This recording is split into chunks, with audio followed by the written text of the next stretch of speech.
Hey, everybody out there, welcome to the show and welcome, Chad Chandler. And before we get too far into it, don't you forget to elbow drop that like button, power bomb that subscribe button, and leave a damn comment. Yeah. Yeah. Yeah. Yeah, actually, I think they should hit the phenomenal forearm on that like button. Maybe give that subscribe button an old attitude adjustment because we're talking Or an about. atomic attitude adjustment. Oh yeah, even better. Subscribe to it. That's putting on notifications. That's the atomic one. We're talking about AJ Styles and John Cena AJ Styles versus John Cena at SummerSlam 2016. This was my pick for the retro review. This is one of my personal favorite matches of all time because this was a like I remember this year fondly, but even then it was a still pretty bleak time for WWE, especially compared to now. We were looking at the card, and I thought I remembered this show pretty well. I didn't remember anything other than this match, the Balor Seth match, and then the Orton Lesnar match, which I'm sure we can chit chat a little bit about later on. But yeah, there's like 10 other matches on this card that I completely didn't even know about. So it's an interesting time for WWE, but this is obviously AJ Styles was a big deal, but WWE has a very funny way of turning people that are big deals into not very big deals. Anyone from WCW, so it was pretty surprising that they actually were like, "Now we're gonna push AJ Styles. Like he's gonna beat Cena. A month from now, he had the WWE title, and then a year from now, or a year from that, he held it for a year. So they really treated him well. Yeah. But what did you guys think of the match, real quick, before we get into the nit riddled grit? What did you just say? The nit riddled, like the nitty gritty. Oh, I'm old. Nit riddled grit. I loved it. Space. I watched this one live when it was on. I was watching the Wii at the time, but it was a good trip down memory lane. It was a great match. I was really taken by. I forgot how good John Cena can be at his like facial expressions and stuff. Like when some of those near falls when he'd sit up and he's like just shake his head like, why does this dude keep kicking out? And I was actually believed it at the moment. I thought he did a really good job of selling the match. Yeah.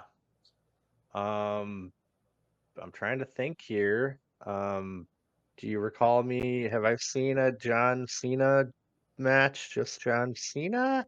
And anything we've retro viewed? I don't think so. I don't This might think be my so. first John Cena match I've ever watched. And yeah, Wow. Wow. Start. he was pretty good back then, it looked like. Uh I thought it was kind of funny how like I pointed out he was going bald recently, and he's like you could see it Little and his little Frodo. shaved head. Yeah. Yeah. Uh it's okay. It's okay. Uh but yeah, it was pretty good. I mean, if I remember correctly, AJ Styles was in WCW for like the last 3 or 4 months. Then he disappeared for like 13, 14, 15 years or something. Yeah, he took a And nap. he showed up in New Japan and went to WWE. So good for him taking Mhm. that long of a break and not being rusty. Wait, no, Dave, you But forgot. Now we can say he was in TNA and he never did oh anything else. yeah. Like the TNA, you can't say I don't know what a New Japan is, but he was in Japan. Yeah. Um, Oh yes.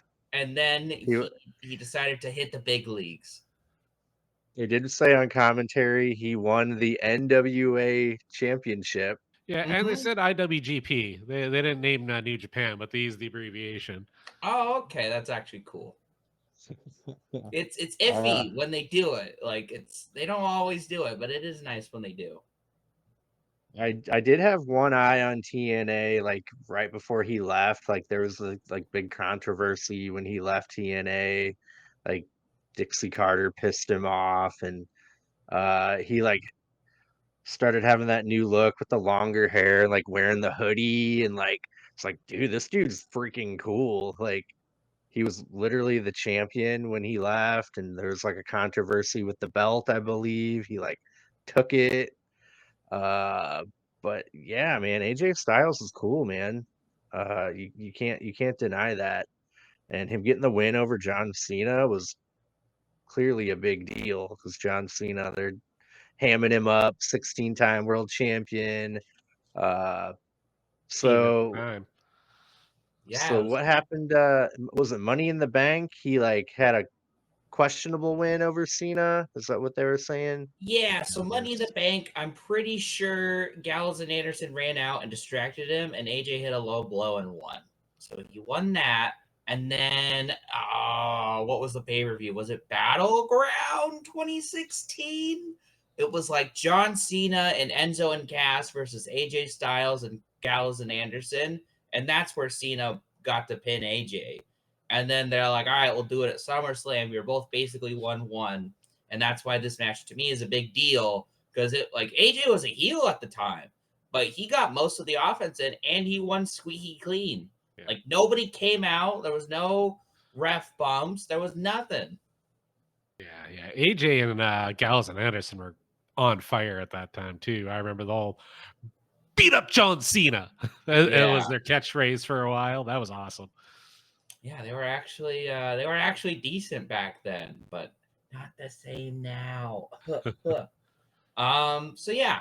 Anything else you guys want to say before I get into a little bit of a breakdown? Break it down. No, it was sir. cool. It was neat going back and watching WWE from that era. I mean, never would have thought I'd be doing this in my entire life. So this is kind of neat. Cool. Well, I'm glad I can show you some of the good WWE matches because don't worry, we're skipping over a lot of not good. So, anyways, so even when this match, I watched this match live too. I remember the big fight feel it had going into it, and the crowd definitely showed up. I loved how they actually had dual chants because when someone like isn't really a big deal, they'll always go, "Oh, let's go Cena. Cena sucks." But they actually went AJ Styles, let's go Cena. And the AJ Styles chants I thought were a lot louder. And then I actually did like commentary in the beginning of this match where I think David Otunga was like, what does AJ Styles have to do to win this match? And like they kind of ran down like, you got to wear him out. You got to tire him out. Cena's a much stronger guy. And then they're like, okay, what does Cena have to do to win this match? And they're like, well, Cena's got the power. I enjoyed it. I thought it was a nice way to start the pace.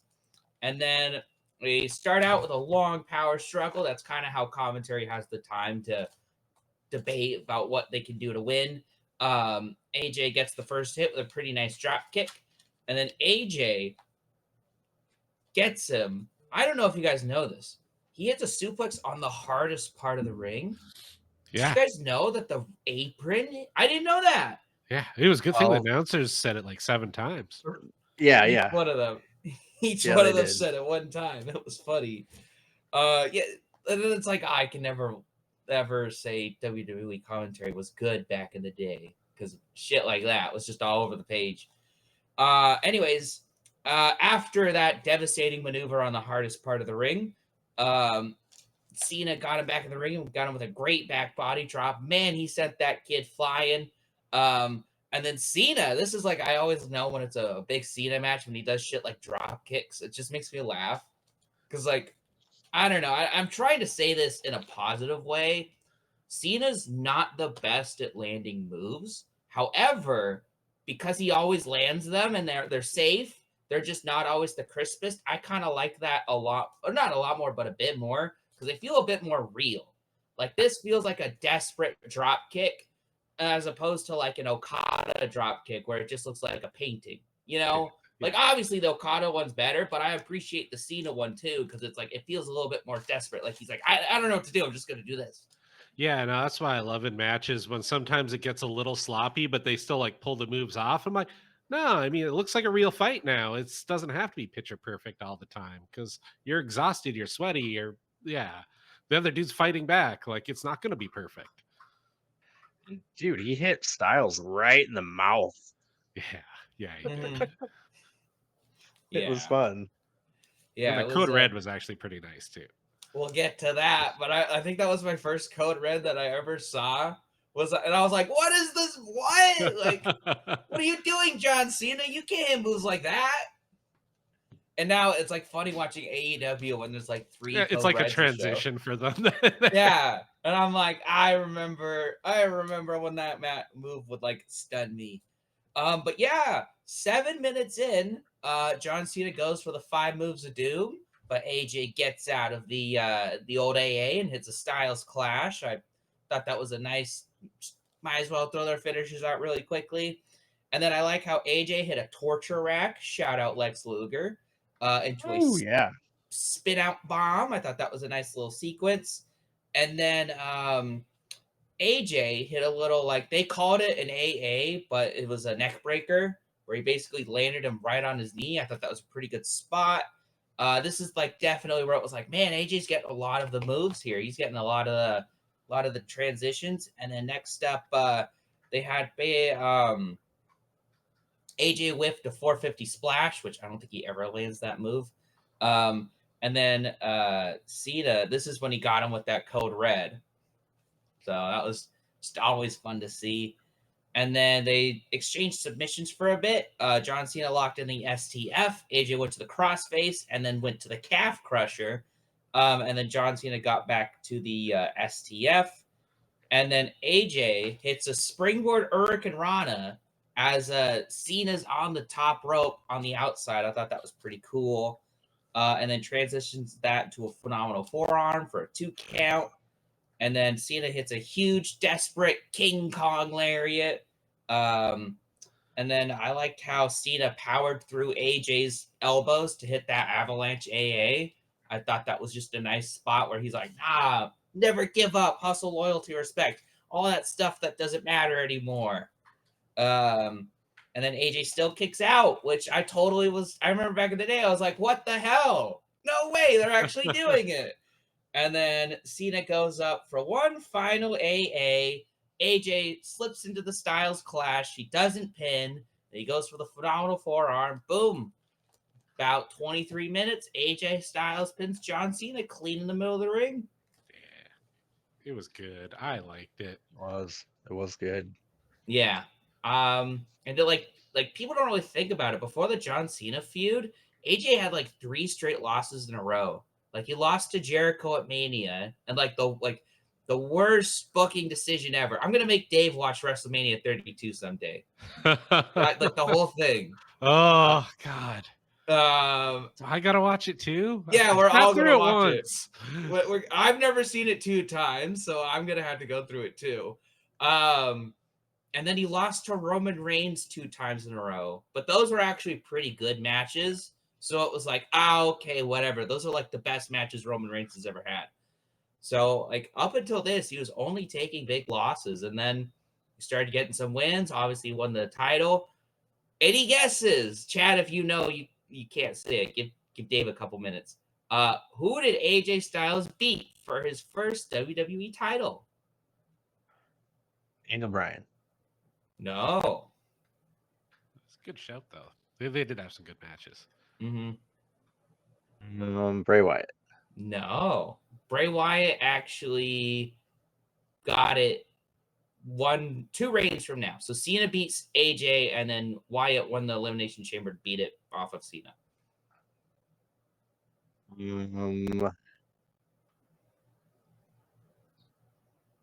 Here's a hint. He's currently a champion in AEW. Dean Ambrose. It was Dean Ambrose's one and only WWE title reign. Oh wow! And it was. I was so excited when he won it, and it was a pretty bad reign, all things considered. Yeah. Which, speaking of SummerSlam 2016, boy, this card, I don't remember any of this, and I think it's just kind of crazy to talk about considering where everyone is now. So, first match on the pre-show, 12-man tag, Usos, American Alpha, and the Hype Bros, which was Mojo Rawley and Zack Ryder. Who's that guy? Defeated Breezango, which was Fandango and Tyler Breeze, the Ascension, and the Vaudevillains. That's like the whole SmackDown tag team division just Holy thrown out there. crap. Yeah, it's such a weird match. The next one's weirder. Also on the pre-show, Sami Zayn and Neville defeated the Dudley Boys. Huh. I feel like I would have remembered that match. Yeah. And then Sheamus defeated Cesaro. This was the first in their best of 7 series that led to the formation of the Bear. I liked that. And then the opening match, Jericho and Kevin Owens defeated Enzo and Big Cass, which is good. Beat them up. Dave said you watched a little bit of this. Charlotte defeated Sasha Banks, who was the champion for the WWE Women's Championship. The Miz, who was Intercontinental Championship, defeated Apollo Crews. And I don't remember any of those 3 matches. No. Or also the pre-show matches. I don't remember any of this. And I watched the show live. Luke, and then obviously AJ Styles, John Cena. Luke Gallows defeated the New Day, who by disqualification so they didn't get the tag team titles. I remembered this match. Dean Ambrose defeated Dolph Ziggler to retain the WWE Championship. I remember being pretty excited about this match because I was like, wow, Dolph Ziggler, like, he doesn't get chances. This will be a great match. And I was like, oh, this just sucked. It was just pretty heatless. And I think he won after like 1 Dirty Deeds. And then Nikki Bella, Natalya, and Alexa Bliss defeated Becky Lynch, Naomi, and Carmella. Just push those women down. They don't need to win big matches. Becky Lynch, who? I've never heard of that.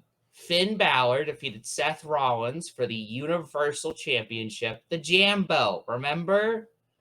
And then Brock Lesnar busted open poor old Randy Orton the hard way I win hated the main that event. finish. I too watched that live, and I just shut the TV off when that happened, and just like, I got to go do something. I just felt grossed out by that ending. I think that was when I started or stopped watching wrestling, because it was that main event. I was like, I don't want to watch this in wrestling. I'm fine with bleeding. Like, that's one thing. Yeah, no, that was so fucked up. Dave, I don't know if you know exactly what happened, but like, pretty standard match. That, you know, Brock Lesnar had been back from MMA for a minute. He just gets into the mount position and just starts hitting him with elbow forearms. And he ripped, like, what was it, like 14 staples to shut that thing? Like, huge gash in his head. Like, it was like immediately threw a towel on him and it just beat red. It was just the most gnarly, messed up thing. I was like, I'm good. I'm shutting this off. You can actually see like a hole. You can't see like skull or anything, but he opened up a hole in Orton's head. Like, again, like, it was just one of those things where, like, even back then when I was a baby, I was fine with bleeding, because there was actually a match that I really liked that had a lot of blood. So like, I was okay with it, but this just felt like an assault. Yeah. Like it was too real, brother. But I didn't like it. So yeah, I remember. I think it was that like really started me just being like, I don't know if I really like wrestling anymore, because like, what's the point? Yeah, but is this then, the direction we're going in? I'm good. But then it's funny because they brought me back, because Survivor Series 2016 was right around the corner. And Chad, remember what happened there? Refresh my brain hole. Goldberg beat him in 90 seconds. Oh yeah, that was pretty good.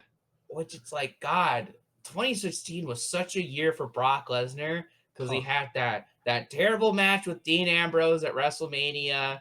He had the terrible match with Randy Orton. He had that UFC fight, which apparently wasn't he like using drugs or something? Yeah, that's when we got popped for. Yeah, so he had that, and then the Survivor Series, he got beat in 90 seconds. Wow. Damn. That was all in the same year. Mm. Whew. What a weird. Nowadays, he's been implicated. Oh, yeah, nowadays. Who? Lesnar who? Yeah. I saw a picture of like a SmackDown main event where it was like John Cena, Big Show, Chris Benoit, and like Brock Lesnar. And they were like, remember when Big Show wrestled a match all by himself on SmackDown? That's funny. And then that's relevant now because if you watched Raw last night, ooh, John Cena's sick of the invisible joke, brother. That's how Yeah, you know he's that was a really good. heel. That was a good promo. Yeah. How do you feel about him saying he's not a heel? He's not a baby face. He's a human. Is that kayfabe breaking?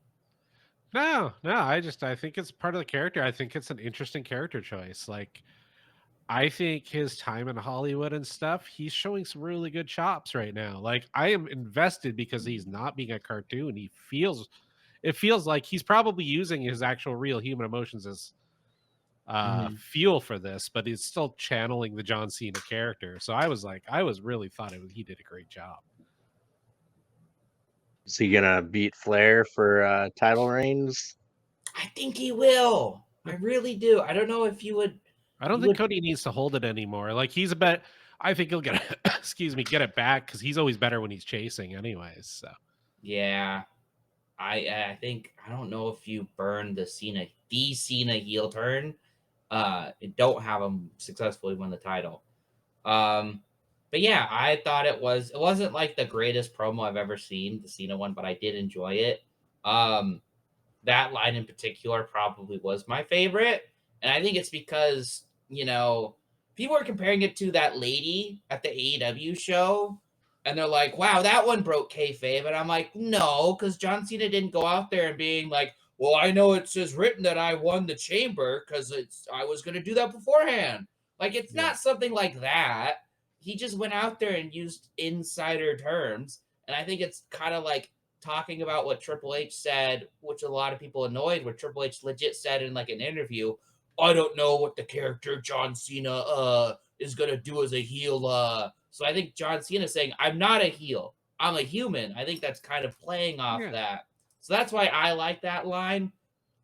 But I get it if you don't, because like if you just don't like any of that insider stuff appearing on TV, I understand. I think there's a lot like that I want to hear about. I want to hear like why did he side with The Rock? I want to see why he hates Cody. Like I want Cena to say AEW. God damn it! right. I want him to be like, "You couldn't beat Jericho, you dweeb," or something like that. And I did like Cody's rebuttal at the end where he was like, "I don't want this whiny bitch at Mania. I want John Cena at Mania." I thought it was a good exchange, but it could have been better. But hey, that's what SmackDown's for, baby. Yeah, no, like, yeah, it was.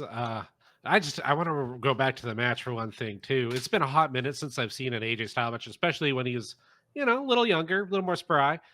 That phenomenal forearm, he looks like a fucking superhero. The way his leg gets up there, like, and he just puts everything into it. I was like, holy crap, that is so pretty. I think there's very few moves that, like, when you see someone do it, you're like, holy shit, like, that's incredible. For me, the phenomenal forearm, the house call. For me, it's like when Osprey does like a Spanish fly. What like his just always looks so perfect, and I'm like, how did you do that? Yeah. So those moves always stick out. Yeah, I really liked Mauro Ranallo on commentary. Yeah. I think he's one of the best out there. I'm late to the table here on getting to know him. I mean, he was at Maple Leaf Wrestling, first time I ever heard him. Yeah, he's great. Like, Yeah. I like his cadence, I like his knowledge, I like what he brings to the team. That other guy, David Otunga. Otunga, I liked him also. Yeah, really good commentary for this match or this PLE, whatever. I was pay-per-views back then. It's fine. Yeah. Okay. Yeah, Morrow was the voice of NXT when I was like a real big NXT guy, so I got really pumped to hear him. It was crazy. I threw on the Tyson fight, and I didn't realize he was doing commentary for that Tyson fight. I was like, "Fuck yeah!" He did commentary for the Mike Tyson Jake Paul fight. Yeah, Really? yeah. That's crazy. Wasn't it a terrible fight? Did he ever drop Mamma Mia? I think he did. Yeah. No. I think during the women's match right before it, he did. Oh, okay. As long as it wasn't for the main event, I'm fine. We talked a little bit about some of the moves. I really like that torture rack into the spinning power bomb with the jackknife cover. I like that spot where Cena had AJ Styles in like the fall away slam position, but just hoisted him up and gave him a cutter. Ooh, that was good. That was really good. And then that whole sequence, man, where Cena counters a springboard into an STF. AJ counters into a crossface. Cena just stands up with him, but AJ reverses into that calf crusher. Cena reverses into an STF. Like that whole sequence is freaking pretty fun. Pretty entertaining. And then that guillotine leg drop from Cena was pretty nice. Yeah, there's a lot of cool moves in here. I feel like there were almost too many near falls. There were a lot, like 12 or something. I think that's a fair criticism. And again, it's where like I would just say it's a product of its time, right? This was before both wrestling companies were full of big kickouts. Like I enjoyed this is just relating it to something recently. I enjoyed the Seth Rollins CM Punk cage match, but goddamn, they were kicking out of everything in that match. So this was very rare back in the day where you had a match go so back and forth. So that's why I think I'm fine with it, and if anything, it just adds more to the match because I thought it was like earned. But I like that's just a valid criticism, no matter what, because there just gets a certain point where it's like, okay, I get it, you kicked out. Just I want to see a winner. Yeah, no. If you were watching NXT around that time too, like their pay-per-views were just full of them. Like an Adam Cole match would have like 18. I was gonna say we got to do a Johnny Gargano Adam Cole match. I'm sure. I want to see what Dave thinks of that. I haven't seen one of those matches, but I've seen clips, and I'm like, he's really kicking out of like everything. Like the Undisputed Era would come out, hit a 4-man tag team finisher, and then Adam Cole would super kick into the boom kick into like a pile driver, and Johnny Gargano would still kick out, and you're like, I get it, man, but like, there's gotta be a point. Yeah, you should be dead now. Yeah. Yeah, true. Yeah, real fun. It's a good one. I'm glad I got to watch it, and I have no desire to watch any of the rest of the pay-per-view. Finn Balor and Seth Rollins is good, but it's not worth it. Yeah. Well, what do we got coming down the pipeline here? Whose turn is it? Retro View. Yeah. Is it back to you, Dave? I don't know. What was the one we did before this? Oh, it's Chad. Dave did WCW. Yeah, it was DDP Savage 2 or 1. And there is a third one I found out. They had a Great American Bash that I think I might just want to finish it out for my next one. The trilogy. Nice. Hell yeah. All right. Well, Chad, I just checked, and this one's available on Max, so I'm gonna throw this out here. I want the 12/30/20 episode of Dynamite, the Brody Lee tribute show. I had a hard time watching it, and I told myself I would never watch it again because it tugged at the heartstrings so much. But it's been almost 5 years, so I think I could do it, and I won't cry too. Man, that was a tough one, dude. Damn. Okay. Doing the whole show? Whole show. Why not? Okay. Hell yeah. Yeah. Okay. Woo. Down for that. That'll be.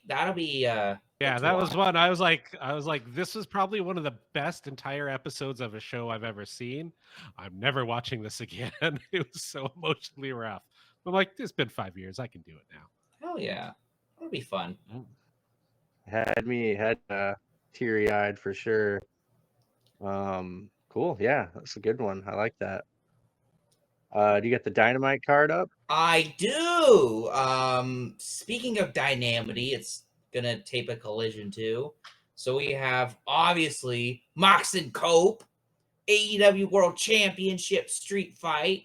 That's gonna be, it's gonna replace it's gonna replace Mariah Tony Storm. It's gonna replace Hangman Swerve. Gonna replace Styles Cena. This should be my new favorite match of all time. I'm telling you right now. We have the Dynasty International Championship Eliminator Tournament 4-way. Orange Cassidy, Ricky O'Shea from Ireland. Davis. Yeah, Mark Davis won. Holy crap. He cheated. Well, poor Mark Briscoe. And then, of course, Speedball. They're just calling him Speedball Bailey, but we know it's Speedball Mike Bailey. And then, of course, Megan Bain and Chris Statlander. Well, yes. Okay. Damn, I thought they'd save that for Dynasty. Maybe the third one, but I don't have faith in that. But that's cool that we're going to see it again. And then we have, for Collision, Daniel Garcia and Adam Cole TNT Championship. Everyone banned from ringside. Everyone. Nobody's allowed at ringside. And then nice. Commander and Hologram, who I think their official name or their unofficial name is Los Titanes de Aires or Aires, but they don't have it here. But they are a tag team. And I think they're, did you hear their original name? It was like the Lucha Buds or something like that. Oh, no. Like the Lucha guys. It was something like the Lucha something. And so it was just kind of funny. Like, I want to say the Lucha Pals. Commander Hologram versus Jolistico and Beast Mortos. Okay. Sure, that'll be fun. And then I think the only thing, and then obviously we just have more Dynamites. The only other thing I wanted to bring up that I saw, because I think it's going to be a really, really bad thing, but it's also going to be funny. Have you heard about the roast of WrestleMania? Okay. So after WrestleMania 41 Night 2, this is taking place that Sunday at 10 o'clock. They're having the roast of WrestleMania featuring some guy I've never heard of called Tony Hinchcliffe. And they're literally going to roast WrestleMania that we just watched. So I think that's going to be the worst thing ever. I think people are going to get legit pissed. Is that put on by WWE? Put on by WWE. Weird. Weird. I think this is going to be like the worst thing ever. But that makes me also want to watch it because it's going to be the worst thing ever.